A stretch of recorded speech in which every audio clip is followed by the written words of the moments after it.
Imagine this for a second. You wake up tomorrow, open your laptop, and discover that the very skills that once made you valuable, the ones that landed you jobs, got you promotions, maybe even earned you respect in your field, are suddenly outdated. That's not science fiction. That's the world we're living in right now. AI, automation, and massive global shifts are changing the game faster than most people realize. And here's the kicker. The professionals who thrive won't be the ones who resist change. They'll be the ones who can bend with it. And in this video, I want to unpack something that doesn't get enough attention. Adaptability. Not as a buzzword, not as a throwaway skill on your resume, but as your true superpower for future-proofing your career. And by the end of this video, you'll see exactly why adaptability is your most valuable asset and how to start building it into your daily life. And the simple steps you can take today to stay relevant in a world that refuses to sit still.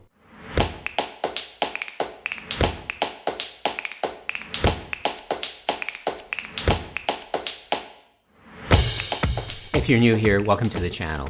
I'm Thomas Schmidt, and I've spent over 3 decades as a technology and business executive, including roles as COO, CMO, VP Product, leading teams through multiple industry and technology disruptions.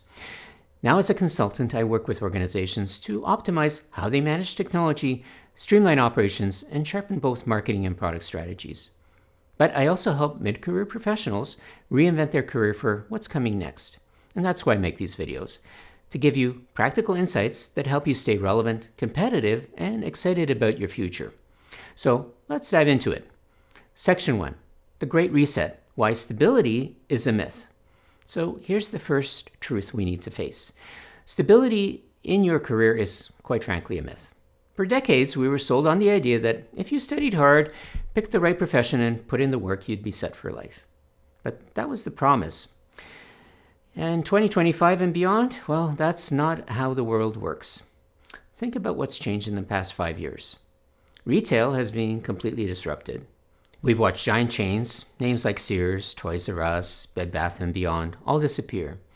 And at the same time, e-commerce and last-mile delivery created entirely new categories of jobs. Media has been torn apart.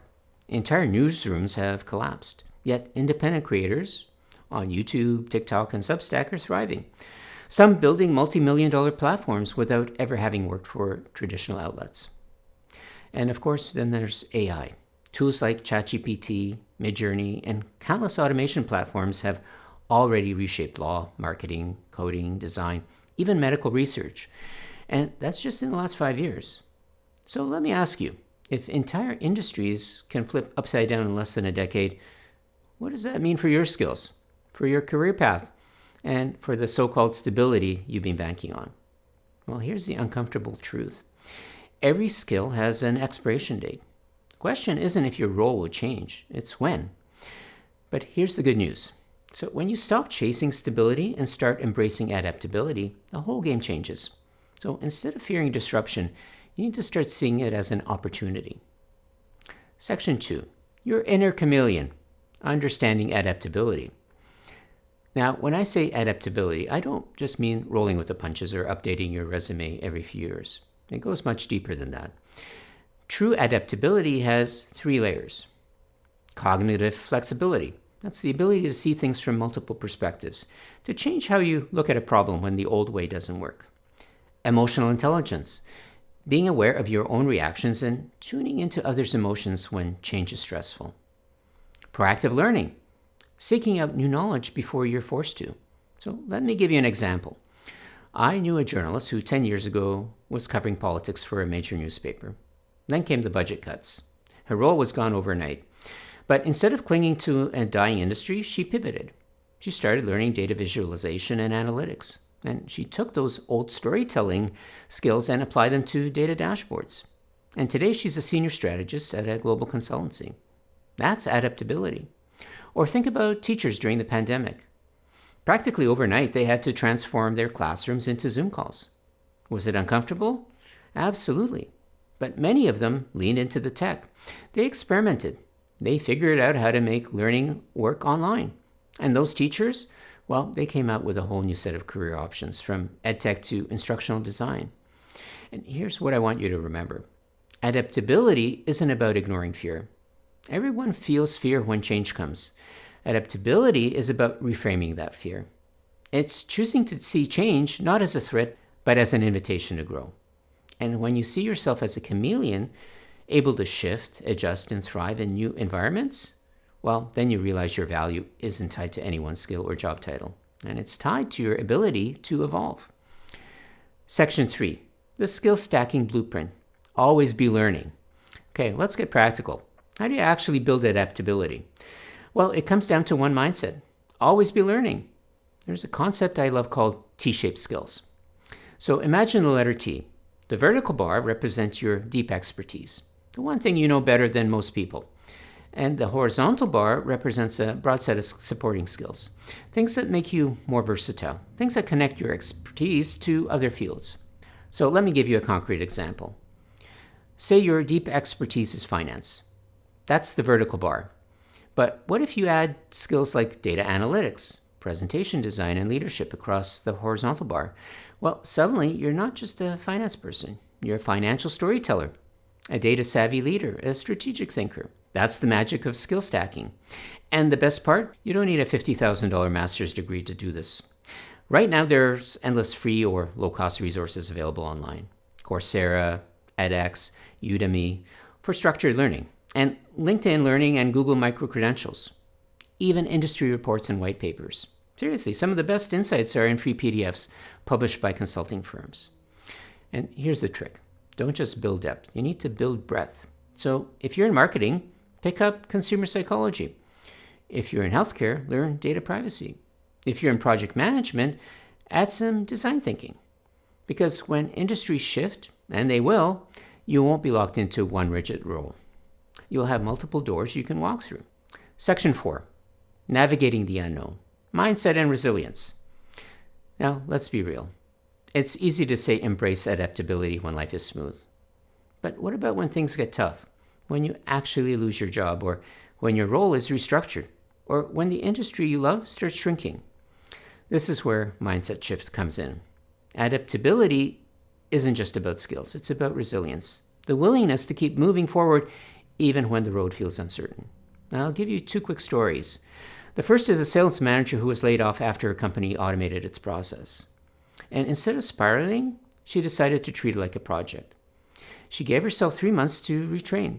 She enrolled in a digital marketing bootcamp, learned the basics, and used her sales background to reposition herself. And today she runs her own consultancy. The second is an IT specialist. His job disappeared thanks to cloud automation. And at first, of course, he panicked, but instead of fighting the change, he leaned into it, and he became the cloud adoption coach for businesses. He turned what felt like a dead end into his niche. Notice something? In both cases, it wasn't the job loss that defined them. It was the mindset. So here's what resilience looks like in practice. You need to embrace discomfort. That uneasy feeling you get, well, that's growth. Reframe failure. Every setback teaches you something if you let it. And stay connected. Networking isn't just about job leads. It's about perspective. Other people navigating change can share lessons that shortcut your own journey. So when you treat every unknown as a training ground, setbacks stop being scary. They start being the fuel for your next chapter. Section 5, your future-proof toolkit. Actionable steps today. So let's bring this home together with something practical. Here's a simple 3-step toolkit you can start today to future-proof your career. Step 1, self-assessment. You need to get brutally honest about your skills. Which ones are timeless? Which are at the risk of being automated? Which industries are shrinking, which are growing? Step 2, targeted skills development. Pick one skill to deepen and one to broaden. Strengthen your vertical bar and stretch your horizontal bar. Step 3, strategic networking. Connect beyond your current circle. Talk to people in adjacent industries. Follow thought leaders outside of your lane. Attend cross-industry events, because often your next opportunity comes from the edge of your network, not the center of it. And here's my challenge for you. Don't just think about this video. Take action. Pick one skill you'll start learning this week. Just one. Could be a short course, a book, even a new software tool. But pick it and commit to it. Because here's the truth. Career security isn't about avoiding change. It's about mastering it. So, what did we learn? The Great Reset is here. Stability as we knew it, well, that's gone. But adaptability, the ability to shift, evolve, to reinvent, that's the one superpower that will never go out of style. And when you embrace your inner chameleon, when you commit to always learning, when you build resilience, you don't just survive change, you'll thrive in it. And the world will keep moving faster. The question is, will you let change control you, or will you master the art of adapting? And if this video helped you see things differently, please do me a favor and hit that like button and share it with a friend who might be stuck in a fear of change. Make sure you subscribe for more strategies on future-proofing your career. Until next time, keep growing, keep learning, keep showing the world that your best work is still ahead of you. And I'll see you in the next one.